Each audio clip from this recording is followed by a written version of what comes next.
¿Qué tal? Muy buen día. Hoy voy a presentar lo que será nuestro proyecto final de ópticas y ondas. Nuestro grupo está formado por mi persona, Anderson Cárcamo, Catherine Maldivieso, John Monroy y Álvaro García. Con respecto a la primera, bueno, nuestro laboratorio se ha hecho en dos partes, que sería la reflexión de luz y la medición de imágenes sobre lentes delgados. Con respecto a la primera parte, que sería la reflexión de la luz, hemos tenido como objetivos calcular el índice de la reflexión del material, determinar la composición del material a partir de su índice de refracción, determinar el ángulo crítico y observar la reflexión total interna. Los materiales utilizados, algo a observar es que el líquido que nos ha pedido el asesor durante el laboratorio que trabajemos sería sobre el líquido A, que sería para el desarrollo de la parte 2 de la primera parte, que sería la refracción de la luz. La primera pregunta nos pedían un cuadro de ángulos de refracción y ángulos de incidencia. Bueno, según establecido en la guía, hemos establecido un ángulo incidente en cero y otro ángulo refractado en cero para guiarnos esto como base. Hemos movido esto 10 grados para tener nuestra primera medida de ángulo incidente con ángulo refractado. Luego hemos estado moviendo cuidadosamente en una diferencia en ángulo incidente de 5 grados. ¿Ves? Así vemos desde 10 hasta 45. Y hemos hecho la medición del ángulo refractado para cada ángulo. Aquí vemos pruebas del ángulo incidente de 10 grados con una reflexión de 6.5.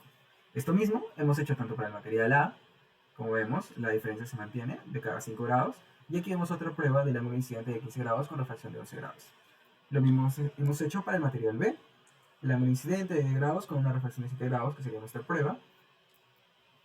Y bueno, con respecto a la refracción de la luz, que nos pedían en la segunda parte, era un gráfico del recorrido de la luz. Bueno, según el experimento, como hemos visto, el rayo de luz, mientras más lo hemos aumentado, en este caso para arriba, con respecto a la línea base, que sería de este eje horizontal, la luz refractada se movía hacia abajo, con un ángulo de teta también que hemos visto que ha sido mucho menor, o bueno, menor que el ángulo incidente. Esto ha sido para cada tipo de material, como vemos en cada tabla. Así que no ha habido diferencia en eso.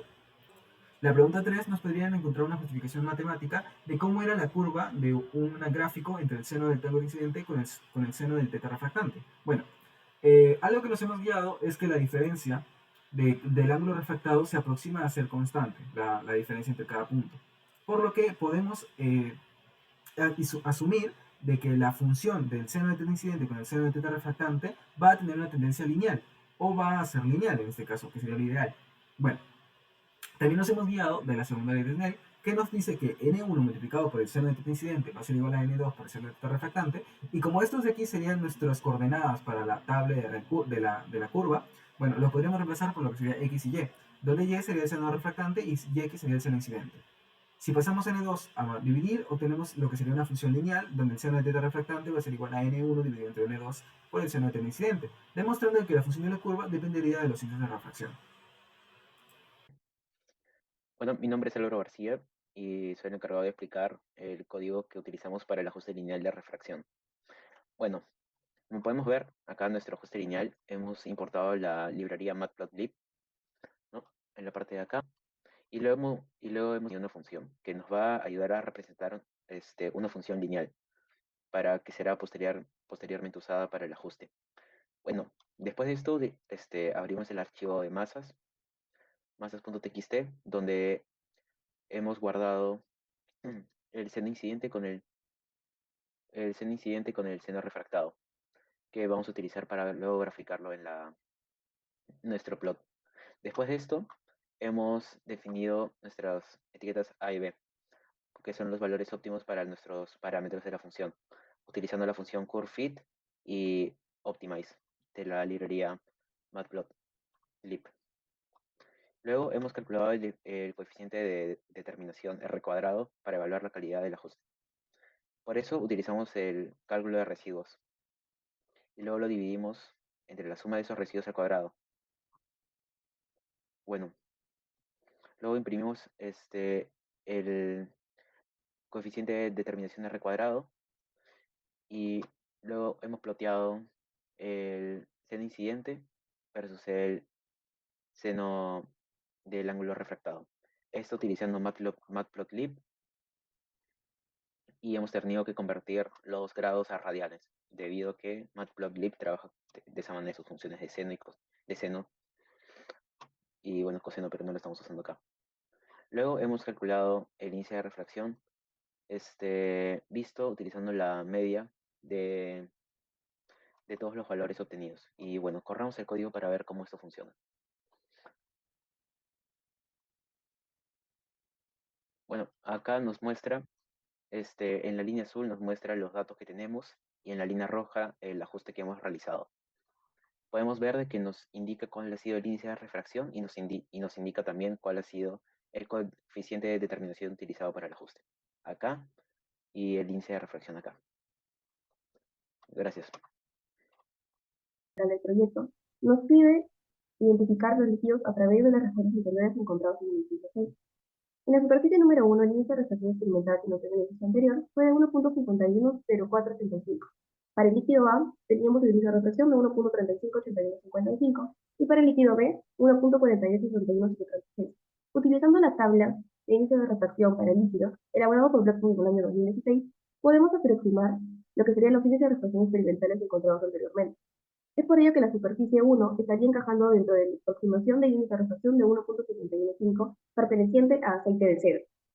El líquido A estaría aproximándose al índice de refracción de la acetona de 1.359 y el líquido B se aproxima al índice de refracción de la tabla de 1.494 que pertenece a la disciplina. El ejercicio número 8 nos pide comparar el ángulo crítico obtenido e indicar el porcentaje de error. Para este caso nos han brindado lo que sería el líquido A. Y nosotros encontramos que el ángulo crítico experimental es de 48.5, lo cual podemos evidenciar en el siguiente video.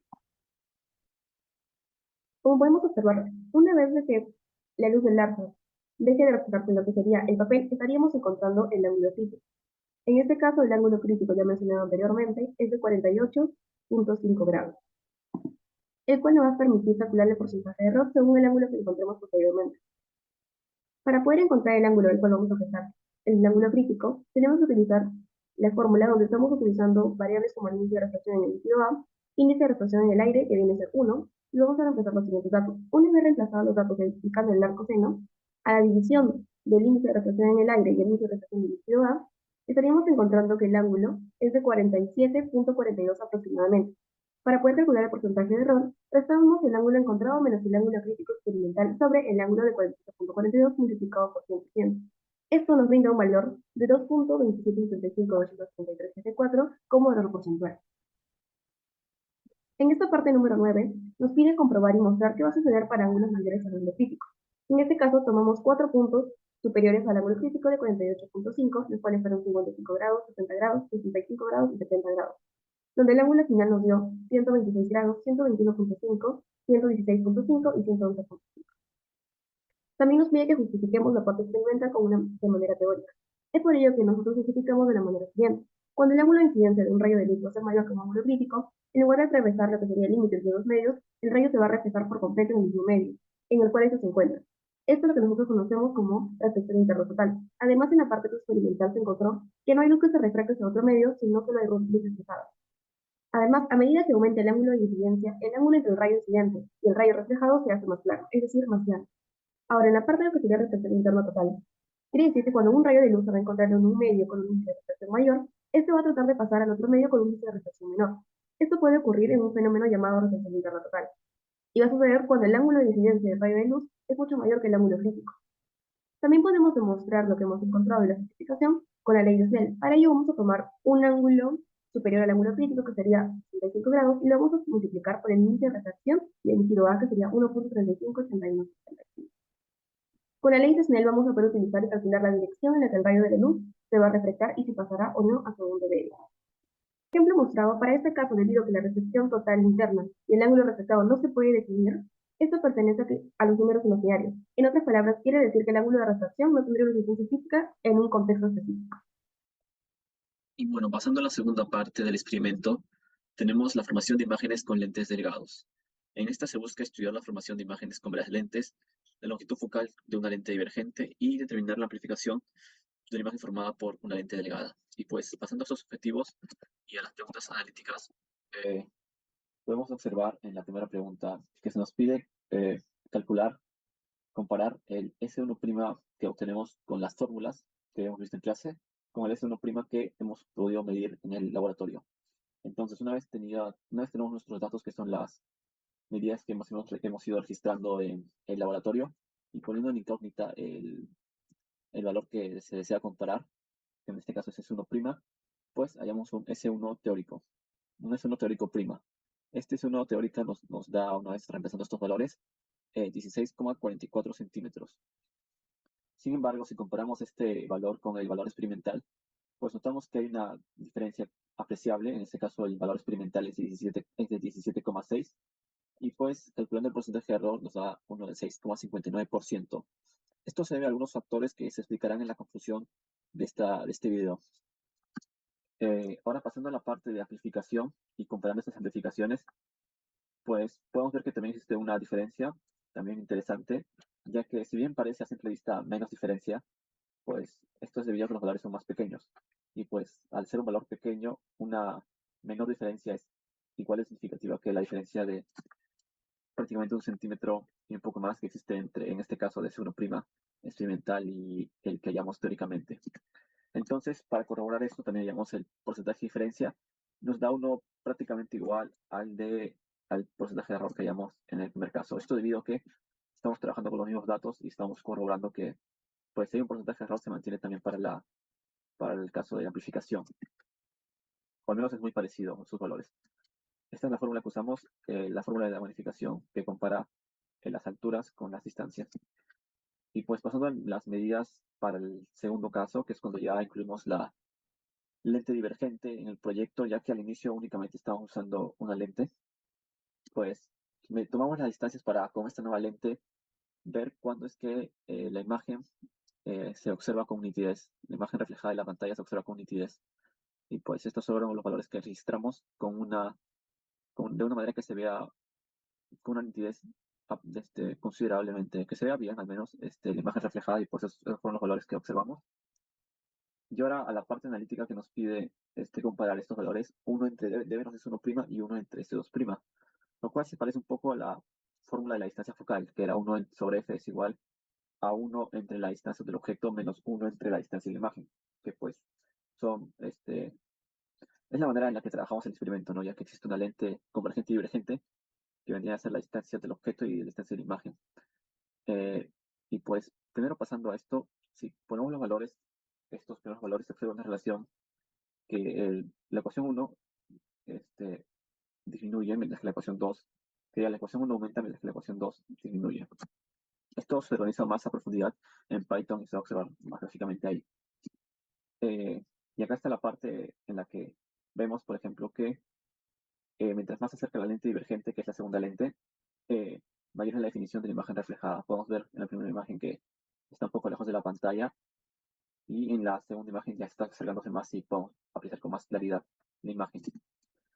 Y finalmente cuando está muy cerca se observa de una manera nítida la imagen. Entonces, en base a esto podemos decir que S2', que vendría siendo la distancia de la lente divergente, pues es un parámetro que nos ayuda a saber la definición de la imagen reflejada. Mientras que, con respecto a la distancia focal, esta fórmula vendría a ser 1 sobre F es igual a 1 entre B menos S1', que pasaría a ser la distancia del objeto, y S2' pasaría a ser la distancia de la imagen. Y de esa forma tendremos la relación de estos valores con la distancia focal.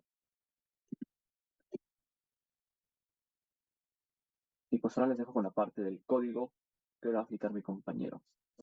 Bueno, para esta segunda parte del código, bueno, el código 2, hemos el 1 sobre S' y 1 sobre S observados durante el experimento de laboratorio. Para esto mismo dinámica que el código anterior, hemos utilizado la librería Matplotlib, la cual nos va a ayudar a mostrar la gráfica en este caso, 1 sobre S' sobre Enter versus 1 sobre S. Después de esto, hemos definido también nuestra función que nos va a ayudar a hacer el ajuste lineal que procederemos a hacer más tarde. Leemos los datos de nuestro TXT llamado distancias, lo cual sería útil verlo. Acá está, distancias. D y S versus S'. En este caso hemos puesto desde S, D, que solo son temas visuales, no debería interrumpir en nada. Bueno, volvamos al código. Entonces definimos nuestro y-axis, ¿no? Nuestro eje Y, nuestro eje X, para utilizar plot. Después de esto, hemos utilizado curvefit de la librería Optimize, que nos va a ayudar a ajustar los puntos de los datos de la función, ¿no? Para devolver los datos óptimos para los parámetros A y B de nuestro ajuste. ¿Ok? Después de esto, teniendo A y B, vamos a calcular el coeficiente de determinación R cuadrado, ¿no? Misma idea que el código anterior para evaluar la calidad del ajuste. Por eso se calculan los residuos, la diferencia entre los valores observados versus los valores ajustados, y los dividimos en la suma de los residuos, ¿no? Tal como está acá. Y entre la suma de los residuos al cuadrado, disculpe, en la suma de los residuos al cuadrado, y luego por la suma de los total de cuadrados de los valores observados.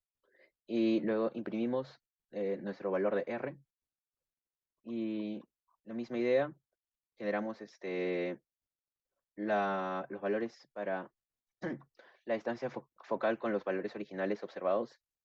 Y bueno, de acá hemos calculado la distancia focal como F, ¿no? Y calculamos el promedio porque nos da diferencias de distancias focales para cada uno de los S' y S que hemos observado, ¿no? Y bueno, después de esto, ploteamos y se debería observar.